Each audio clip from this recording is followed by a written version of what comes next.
بسم اللہ الرحمن الرحیم۔ اردو افسانے کے سبھی سننے اور دیکھنے والوں کو السلام علیکم۔ آج کی ہماری کہانی کا عنوان ہے روگ۔ وہ بہت معصوم تھا، شرمیلا شرمیلا سا، لجاتا ہوا، ہر ایک سے جھجکتا ہوا۔ اپنے والدین کی اکلوتی اولاد ناز و نام میں پلنے کی وجہ سے اس کی نازک مزاجی میں اور بھی اضافہ ہو گیا تھا۔ بے حد لاڈ پیار نے بھی اسے بگاڑا نہیں تھا، بلکہ وہ انتہائی سلجھا ہوا، مہذب اور سمجھدار تھا۔ وہ ہر وقت پڑھنے میں مصروف رہتا تھا یا پھر گھر کے کام کاج میں۔ وہ جیسے دنیا میں صرف انہی دو کاموں کے لیے آیا تھا۔ اسے غیر نصابی سرگرمیوں میں حصہ لیتے ہوئے بہت کم دیکھا گیا تھا۔ 1 سال پہلے وہ اسکول میں تھا اور اب کالج میں اسٹوڈنٹ تھا۔ کہتے ہیں کہ کالج یونیورسٹیاں لڑکے لڑکیوں میں بگاڑ کا سبب بنتی ہیں۔ شاید ایسا ہوتا بھی ہوگا، تاہم عاقب کے معاملے میں ایسا نہیں تھا۔ وہ اب بھی اتنا ہی معصوم اور بے ضرر تھا جتنا کہ اسکول میں ہوا کرتا تھا۔ البتہ پڑھائی میں اب وہ پہلے سے بہت زیادہ تیز ہو گیا تھا اور زیادہ لگن سے پڑھنے لگا تھا، کیونکہ پڑھ لکھ کر ایک نامور انجینئر بننے کے بعد ملک و قوم کی خدمت کرنا چاہتا تھا۔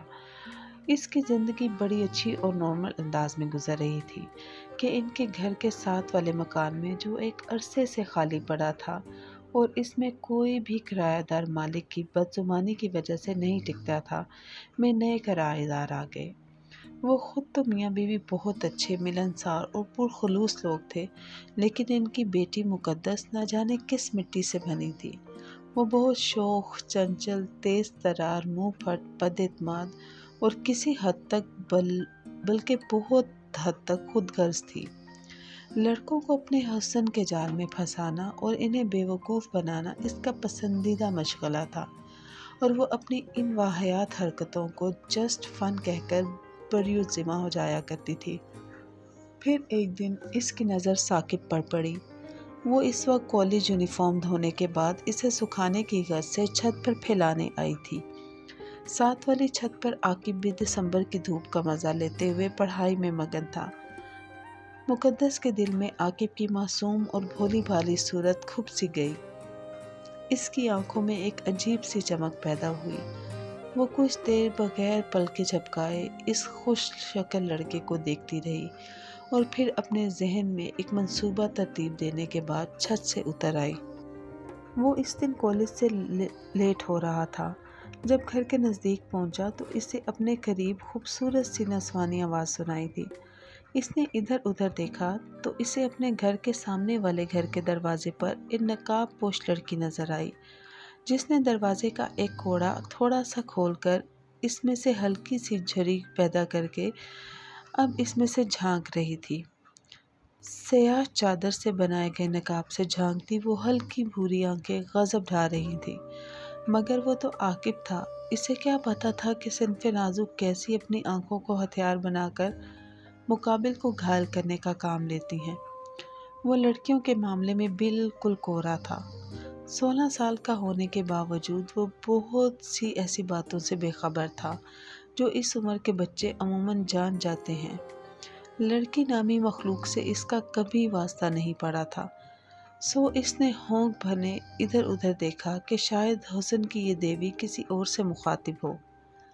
عاقب کی یہ ہچکچاہٹ لڑکی کی تیز نظروں سے چھپی نہ رہ سکی، اور اس نے آنکھوں کے ایک لمحے کے لیے یوں جھپکی جیسے مسکرا رہی ہو۔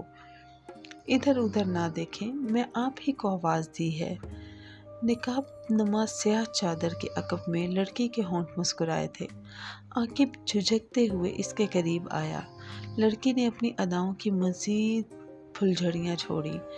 آپ تو پاس آنے سے ایسے ڈر رہے ہیں جیسے میں نے کوئی خودکش جیکٹ پہن رکھی ہو جو آپ کے قریب آنے سے پھٹ جائے گی۔ اپنی بات پر اس نے خود ہی ایک سریلا سا کہکا لگایا اور بات کو آگے بڑھاتے ہوئے بولی، اصل میں نے دکان سے کچھ چیزیں منگوانا تھی۔ گھر میں ابا کے علاوہ کوئی مرد نہیں ہے اور ابا شام کو آتے ہیں۔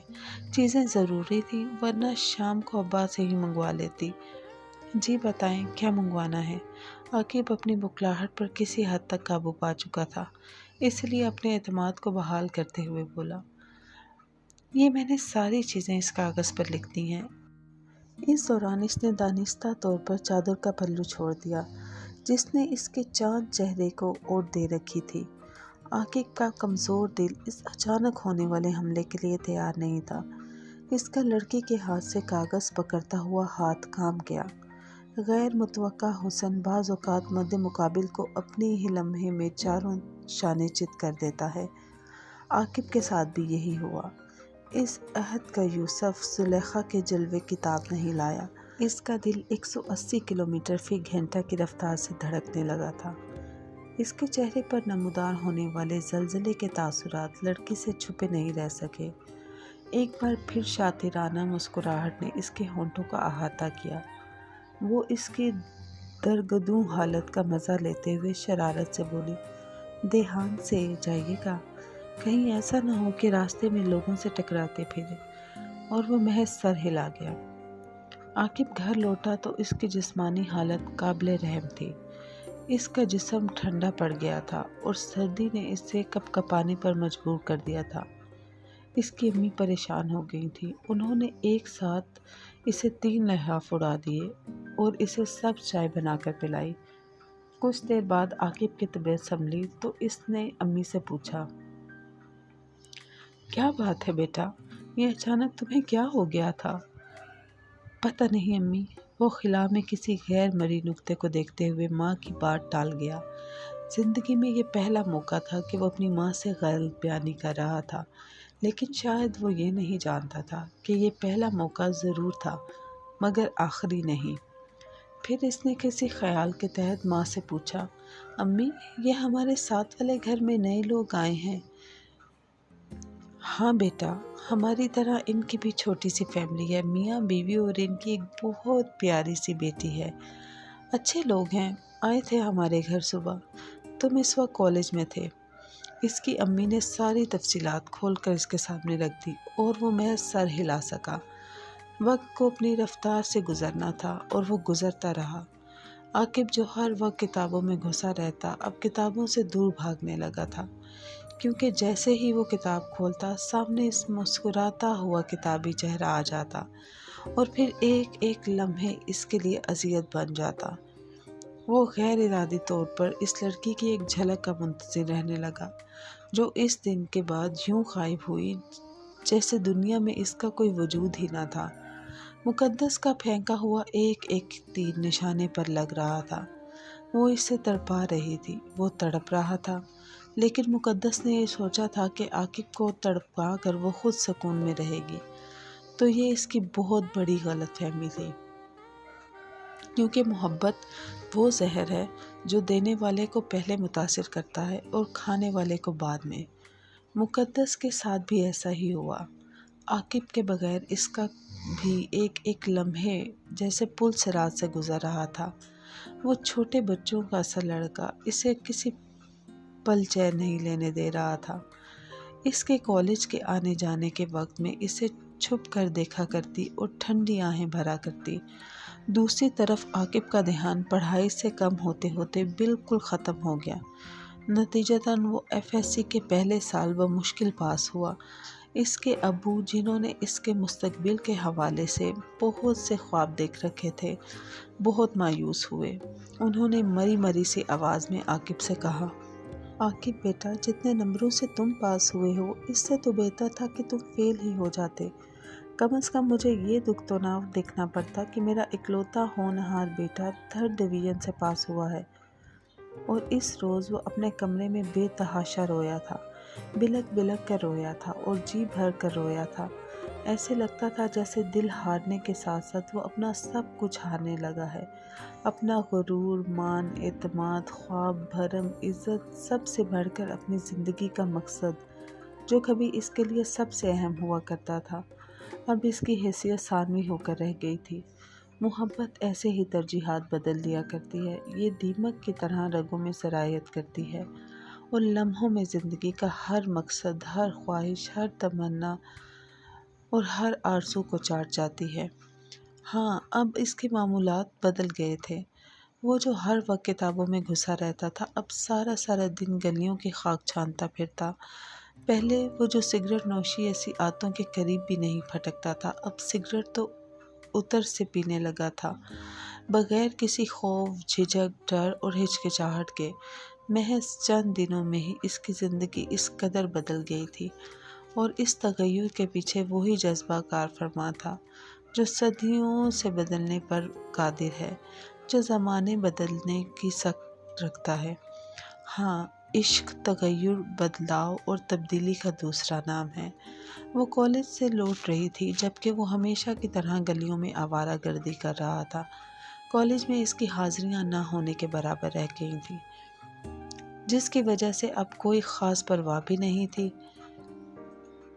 اپنے مستقبل کے بارے میں سوچنا وہ ایک عرصہ پہلے چھوڑ چکا تھا۔ اس کی ماں نے ماؤں کی عمومی ذہنیت کے مطابق یہ اندازہ لگایا کہ اس کے چاند سے بیٹے کو نظر لگ گئی ہے، ورنہ اس کا بیٹا تو لائق، فرمانبردار اور دنیا کے ہر بچے سے زیادہ بیبا بچہ تھا، جبکہ اس کے والد کا بھی ہر باپ کی طرح یہی خیال تھا کہ ان کا بیٹا ان کے ہاتھ سے نکل چکا ہے، لہٰذا اسے اس کے حال پر چھوڑ دینا چاہیے۔ وہ دونوں ایک گلی کے موڑ پر ایک دوسرے کے آمنے سامنے آ گئے۔ مقدس اسے دیکھ کر ٹھڑک گئی اور پھر کترا کر پاس سے گزرنے لگی تو عاقب نے اس کی کلائی پکڑ لی۔ مقدس نے خفگی بھری نگاہ اس کے چہرے پر ڈالی تو حیران رہ گئی۔ وہ آج اسے بہت دنوں بعد نظر آیا تھا۔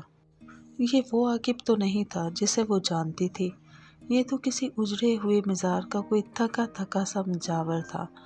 بھرے بکھرے بکھرے بال، سرخ ہوئی ویران آنکھیں، یوں جیسے ان میں کبھی کسی خواب نے بسیرا نہ کیا ہو، اور میلے کچیلے کپڑے۔ وہ اسے مکمل طور پر نظر انداز نہ کر پائی، خود وہ بھی تو سکون میں نہیں تھی۔ جس کھیل کو اس نے شغل کے طور پر شروع کیا تھا وہ اب اس کے لیے ایک روگ کی شکل اختیار کر چکا تھا۔ وہ خود بھی تو اسی آگ میں سلگ رہی تھی جس میں اس نے عاقب کو جلنے کے لیے کوشش کی تھی۔ کہاں تھی؟ اتنے دنوں سے نظر ہی نہیں آئی تم۔ عاقب کے حلب سے بمشکل جملے ادا ہوئے۔ اس کے لہجے سے جھلکتا اور مقدس نے چھپا نہ رہ سکا۔ مقدس کو لگا جیسے اس نے یہ دو جملے ادا کرنے کے لیے اپنے جسم کی ساری طاقت صرف کی ہو۔ اسے عاقب پر بے پناہ ترس آیا۔ ایک چھوٹے سے مذاق نے اس معصوم لڑکے کی بری حالت کر دی تھی۔ اس کا ہاتھ بے اختیار عاقب کے چہرے کی طرف اٹھا اور مقدس نے اسے ملائمیت سے عاقب کے رخسار پر رکھ دیا۔ شدت جذبات میں اس سے کچھ نہیں بولا گیا اور وہ عاقب کو وہیں حیرت میں گنگ چھوڑ کر روتی ہوئی گھر کی طرف بھاگ آئی۔ اگلے روز عاقب کے والدین کو قریبی قرابت داروں کے یہاں ایک شادی پر جانا تھا۔ انہوں نے عاقب کو بھی ساتھ لے جانا چاہا، لیکن اب وہ دنیا کے ہنگاموں سے بے برا ہو چکا تھا، سو اس نے بیزاری کے سبب ان کے ساتھ جانے سے انکار کر دیا۔ اس کے والدین عاقب کو اس کے حال پر تو پہلے ہی چھوڑ چکے تھے، لہٰذا انہوں نے اسے ساتھ لے جانے پر زیادہ اصرار نہیں کیا۔ وہ اپنے کمرے میں بیٹھا سگریٹ پہ سگریٹ پھونکے جا رہا تھا۔ اس کے ذہن میں کل مقدس سے ہونے والی مختصر سی ملاقات گردش کر رہی تھی، اور اس مختصر ملاقات نے اس کے ذہن پر گہرا اثر چھوڑا تھا۔ مقدس نے نہ چاہتے ہوئے بھی اس سے اظہار محبت کر دیا تھا۔ بے شک اس نے زبان سے اقرار نہیں کیا تھا، لیکن محبت کرنے والے بھلا لفظوں کے کہاں محتاج ہوتے ہیں۔ انہوں نے تو بس ایک خفیف سی، ایک ہلکے سے اشارے کی ضرورت ہوتی ہے، اور ویسے بھی دل کی بات کو دل تک پہنچنے میں وقت بھی کہاں لگتا ہے۔ یہ چند سیکنڈز کا کھیل ہوتا ہے، نظروں سے نظریں ملنے کی دیر ہوتی ہے۔ ہاں، دلوں کو لمحوں کے سپرد کرنے کے لیے چند ثانیے ہی درکار ہوتے ہیں۔ اس کا ذہن کل دوپہر میں اٹکا ہوا تھا، اس کے ہونٹ مسکرا رہے تھے، وہ انہی لمحوں کے لطف میں کھویا ہوا تھا جب باہر ہلکا سا کھٹکا ہوا۔ شاید کوئی آیا تھا، کیونکہ اس کے امی ابو جب گھر سے نکلے تھے تو اس نے اٹھ کر دروازہ بند کرنے کی زحمت نہیں کی تھی۔ عاقب نے سر اٹھا کر دیکھا، سامنے مقدس کھڑی تھی۔ وہ دونوں کچھ دیر غیر یقینی کیفیت میں اپنی اپنی جگہ پر منجمد ایک دوسرے کو دیکھتے رہے۔ دو محبت کرنے والوں کے درمیان کوئی دیوار نہیں تھی،